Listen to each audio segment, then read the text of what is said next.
On évoque un rendez-vous qui a lieu à Renard-Pince, à Châteaulin, jeudi. C'est la Maison qui pousse, la librairie Maison de la Presse coopérative, qui invite Pierre-Yves Bulto, un journaliste enquêteur. Il est l'un des fondateurs de Splan, le média breton d'investigation indépendant. Et il a expliqué à Tristan Legros le sujet de la causerie qu'il propose jeudi. Je viens à Châteaulin à la fois pour présenter Splan, ce média en particulier, et puis pour parler de deux thématiques qui sont le bocage et le remembrement. Le bocage parce qu'on a sorti une enquête notamment sur les haies et tous les enjeux de ce que ça veut dire de d'arracher les haies, et puis le remembrement parce que c'est aussi un thème développé par Inès Léraud, qui est journaliste et marraine de Splan, dans sa dernière BD qui s'appelle Champ de bataille. Alors je ne sais pas si je peux définir ce qu'est le remembrement, mais je peux dire que c'est une politique qui a été mise en place dans les années 40 par l'État français, et en fait c'est une manière de mettre au pas la civilisation rurale pour la rendre docile et surtout pour que les hommes, les paysans, puissent aller travailler dans les usines d'agroalimentaire. Dans les années 40, on comptait à peu près 7 millions de fermes. Aujourd'hui, il y en a 400 000. Et en fait, ce remembrement, c'est pas qu'une question agricole, c'est une question aussi sociale, puisque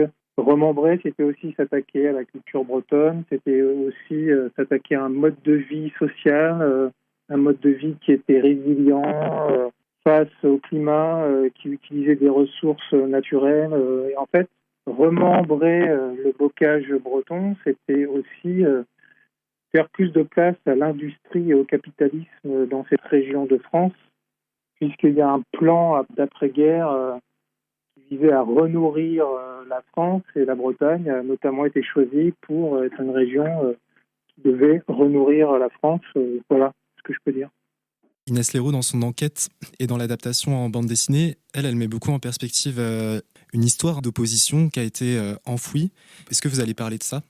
Oui, effectivement, il y a dans cette question, il y a la question des mémoires, il y a la question des opposants et la question des partisans. Comme toujours, certains ont dit que c'était une bonne occasion de développer, de désenclaver la Bretagne, et d'autres disaient que c'était une folie de se lancer dans cette politique. Et effectivement, je parlais qu'il y a des villages encore aujourd'hui où c'est très impressionnant de voir ces cicatrices mémorielles, où il peut y avoir deux sociétés de chasse au même endroit, deux bars, et en fait, il y a une société où sont les opposants, une société où sont les partisans. Je dirais aussi que ça a été une manière de monter les uns contre les autres, avec notamment l'utilisation de la psychiatrie, c'est-à-dire que au lieu d'enfermer en prison les opposants, on les envoyait en HP pour dire, vous voyez, ils sont fous, et donc en fait décrédibiliser la lutte, quoi. Donc effectivement, oui, je pense que je vais parler aussi de ça. Ouais. Oui, elle raconte l'histoire d'un opposant qui a été interné, qu'on a psychiatrisé, et en fait que ça a vraiment beaucoup abîmé ensuite. C'est Gildas de Cointe qui a été emprisonné à partir de mai 1978, et effectivement, il a fait 9 mois en hôpital psy. Et en fait, ça a laissé des traces chez les gens, parce que quand vous êtes un opposant et que on vous envoie en prison, on vous envoie au tribunal, il y a comme une forme d'égalité, c'est-à-dire vous n'êtes pas d'accord, mais on va mettre en place un tribunal ou quelque chose qui a l'air de la justice. Mettre des prisonniers en hôpital psychiatrique, ce n'est plus dire qu'il y aurait une justice ou une égalité, c'est de dire ils sont fous, donc le combat qu'ils portent n'est pas rationnel, et donc vous voyez, il faut que vous soyez dans notre camp. Donc ça, c'est effectivement un aspect très intéressant, notamment de l'enquête d'Inès, oui. On était vraiment dans un projet d'État qui avait été mis en place par Pisani-Ferry. Il fallait révolutionner le monde paysan. Et en gros, il fallait le mettre en ordre de marche pour fournir de la main-d'œuvre aux usines et notamment aux industries agroalimentaires. Et puis, il fallait aussi qu'une agriculture devienne consommatrice de produits industriels, de tracteurs, de produits chimiques. Et en fait, comment l'agriculture paysanne est devenue une agriculture industrielle, et comment, si on revient au remembrement ou aux haies, comment on a aussi mis au pas des hommes et des femmes, mais mis au pas aussi un territoire, puisqu'on a arraché les haies, puisqu'on a maltraité la terre avec les engrais, les pesticides et les produits chimiques. Donc vous voyez, en fait, c'est sorte de colonisation de l'intérieur de la civilisation rurale où on met au pas tant les hommes que la terre. Comment expliquer que toute cette dimension ait été un peu occultée dans ce qu'on connaît du remembrement aujourd'hui, notamment en Bretagne, parce que c'est toujours présenté comme un progrès, comme un processus de modernisation et de transformation de l'agriculture paysanne en industrie. Comment expliquer que ça a été complètement enfoui?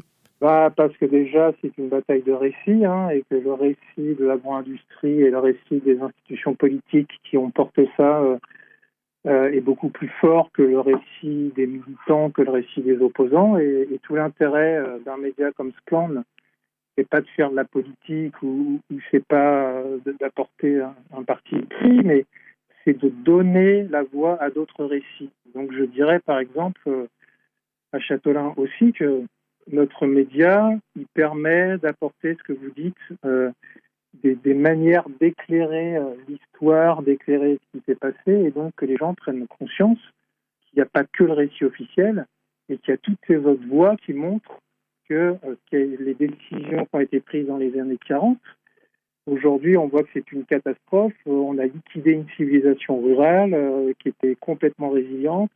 Aujourd'hui, on paye les agriculteurs pour replanter des haies parce qu'on se rend compte que les haies et un bocage aujourd'hui a un rôle prédominant.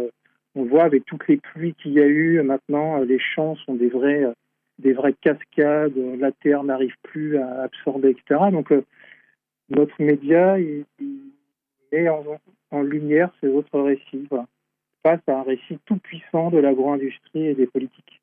Oui, ce qui est vraiment intéressant dans la bande dessinée, c'est de redonner la parole à des gens qui l'ont vécu, notamment à des enfants qui ont toujours un regard un peu traumatique sur ce qu'ils ont vécu. Et c'est vrai que ça contraste vraiment avec les récits de politique, d'ingénieurs, etc.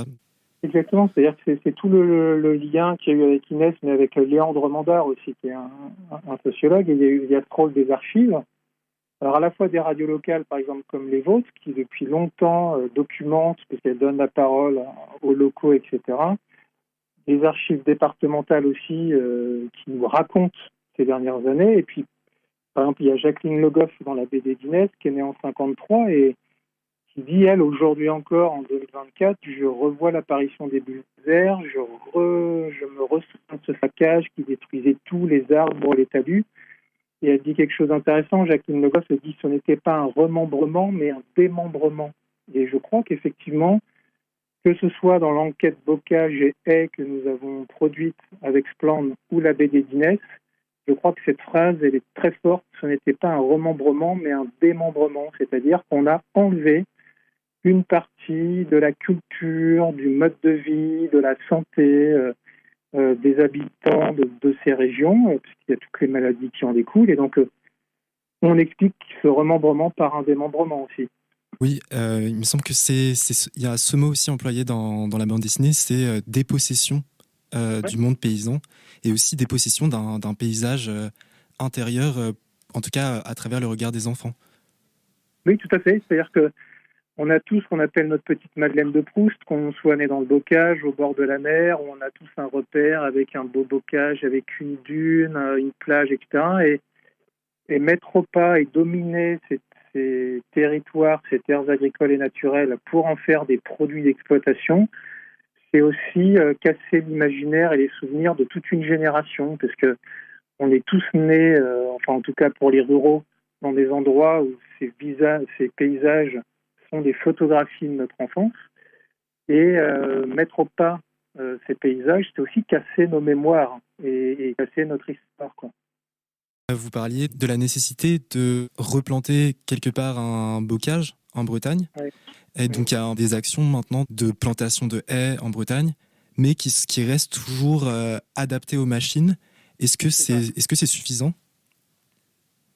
Non, c'est pas suffisant. Je ne sais même pas si c'est un moindre mal. C'est-à-dire qu'une fois qu'on a cassé et qu'on prend conscience qu'on a cassé, on essaye de réparer. Mais dès lors que vous essayez de réparer, mais quand même avec l'idée que ça ne nuise pas au système de l'agro-industrie, que vous mettez des espèces qui n'ont rien à voir avec l'écosystème du coin, c'est-à-dire qu'encore une fois, c'est c'est un pis-aller, quoi. C'est-à-dire que on parlait de récit tout à l'heure, c'est de remettre un récit en disant, vous voyez, on a pris conscience, on continue, on va faire avancer les choses, mais en réalité, cette enquête, mais comme toutes les autres que l'on produit, c'est poser la question aujourd'hui du système agro-industriel qui, dès le départ, était une folie et qui aujourd'hui est mortel et mortifère pour les écosystèmes, pour les humains. Donc oui, replanter des haies, ça peut être sympa pour montrer qu'on agit, mais en réalité, ça ne résout rien, quoi. Quel est l'état du bocage en Bretagne aujourd'hui? Est-ce que, malgré ce dont on parlait, ces actions de plantation de haies, ça continue encore de décliner? Ça continue de décliner et il y a un des volets de notre enquête qui montre que notre vie connectée, vous voyez, on est à quelques centaines de kilomètres l'un de l'autre, on fait ça par téléphone, la fibre ou je sais pas quoi. Notre vie connectée est aussi à mettre en ligne de compte. C'est-à-dire qu'il n'y a pas, l'agro-industrie est une grosse part, mais ces haies disparaissent aussi parce qu'il faut fibrer. C'est-à-dire qu'il faut maintenant que la fibre arrive dans le moindre hameau parce qu'il faut être en 5G partout, etc. Et donc ça, par exemple, la fibre, le télétravail, nos connexions sont un danger mortel aussi pour les haies et le bocage. Donc, c'est-à-dire ce qui est intéressant, c'est que ça pose la question de l'agro-industrie, mais ça pose la question, nous, aujourd'hui, nous, citoyens, à la fois conscients de ces enjeux environnementaux, mais qui voulons tout le temps être connectés sur la dernière information, etc. On doit aussi nous se poser la question jusqu'où on veut que la fibre aille et jusqu'où on est prêt à accepter que des haies soient aussi arrachées pour la fibre. Est-ce que vous pourriez me présenter Splend? Quels sont les thèmes principaux que vous traitez? Quelles sont vos méthodes aussi? Ouais, alors Splend, c'est un... En fait, Splend n'aurait jamais dû exister. Quand je dis ça, ça surprend un peu toujours, mais en fait, Splend, c'est une réaction à des menaces, premièrement, sur deux consoeurs et amis qui sont Inès Léraud et Morgane Large, et qui, au sortir du confinement, l'une et l'autre ont eu une actualité qui fait que Inès a été déprogrammée d'un salon de livres pour sa BD sur les algues vertes, et puis Morgane, c'est grave, s'est fait déboulonner ses roues de voiture. Parce qu'elle enquête sur le système agro-industriel breton, c'est ça? Parce que les deux enquêtent sur le système agro-industriel breton. Et en fait, on est quelques collègues et amis à se dire, mais là, en fait, entre une déprogrammation, une censure et des roues déboulonnées, là, ça devient quand même assez problématique. Donc, au départ, on lance une pétition, juste en soutien à nos collègues et amis. Et en fait, très rapidement, on se fait déborder parce que cette pétition, alors c'est peut-être parce que on avait été confinés, donc tout le monde était hyper connecté, répondait à tout, etc. Mais il y a eu plein de signatures, et notamment de beaucoup de collègues dans les médias locaux qui disaient « Nous aussi, on est auto-censurés, on est empêchés de faire des sujets sur l'agro-industrie dans nos médias, mais nous, on ne peut pas parler parce qu'on est des titulaires, si on parle, ça va être compliqué, etc. » Et en fait, on s'est rendu compte qu'il y avait des journalistes indépendantes qui vivaient des pressions, mais en réalité, il y a aussi tous les journalistes qui, sur ces questions-là, vivent des pressions. Et donc, en fait, de ces deux événements à la pétition, on s'est dit, mais en fait, il faut qu'on aille plus loin et qu'on aille faire ce qu'on sait faire, c'est-à-dire du journalisme d'investigation. Et en fait, c'est comme ça qu'est né Splend. Et donc, pour répondre à votre question sur nos thèmes de prédilection, au départ, c'est des thèmes sur l'agro-industrie. Alors, pas les algues vertes, parce que ça, c'était Inès, mais sur l'ammoniac à Saint-Malo, sur le lobby et en tous les cas, tout ce qui touche au lobby porcin. Enfin voilà, on a traité tout ça, on a traité le bocage, parce que tout ça est interconnecté. Et puis nos méthodologies, c'est qu'en fait, on est journalistes d'investigation, c'est-à-dire qu'on travaille sur le temps long.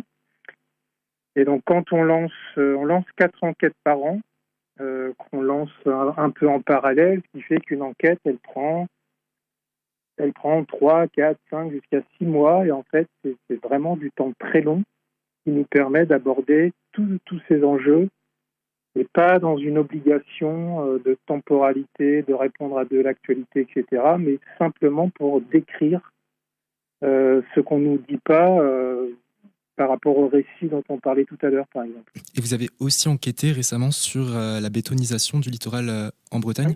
Oui, c'est notre dernière enquête, celle-ci, oui, effectivement. Celle-ci, en plus, puisqu'on parlait de méthodologie, on fait à Splend ce qu'on appelle du data journalisme. C'est-à-dire que des fois, l'enquête n'est pas plus compliquée, entre guillemets, que d'aller mettre son nez dans toutes les données publiques. C'est-à-dire que là, on n'a même pas à demander des autorisations, à aller chercher des groupes privés, etc. Enfin, l'enquête sur le littoral et la bétonisation du littoral, c'est une compulsion de 10 ans de données publiques, que ce soit l'INSEE, que ce soit les données régionales, etc. Et en fait, ce data journalisme nous a permis de prendre conscience que le littoral breton était grignoté, et notamment l'agriculture avec les hangars, etc. Et que même s'il y a des lois, même s'il y a des réglementations, il y a un tel flou, notamment sur la loi littorale et compagnie, que c'est un peu au bon vouloir du politique, à la vigilance ou pas des citoyens. Et donc, notre enquête, elle montre aussi que les journalistes font leur boulot, mais que, par exemple, si l'État le fait pas bien ou mal, c'est des fois simplement parce qu'il n'y a pas assez d'agents dans les préfectures, que les salariés sont sans sous-effectifs, que les maires, comme la loi littorale n'est pas très précise sur ce qu'est un village, un hameau, etc., le maire, il comprend ce qu'il veut ou ce qu'il veut. Enfin, vous voyez, donc, par exemple, une enquête, ça peut être simplement de la donnée publique et raconter ce que cette donnée publique provoque concrètement, notamment sur le littoral. Donc rendez-vous jeudi à 19h30 à Renard-Pince à Châtelain et l'entrée est à prix libre.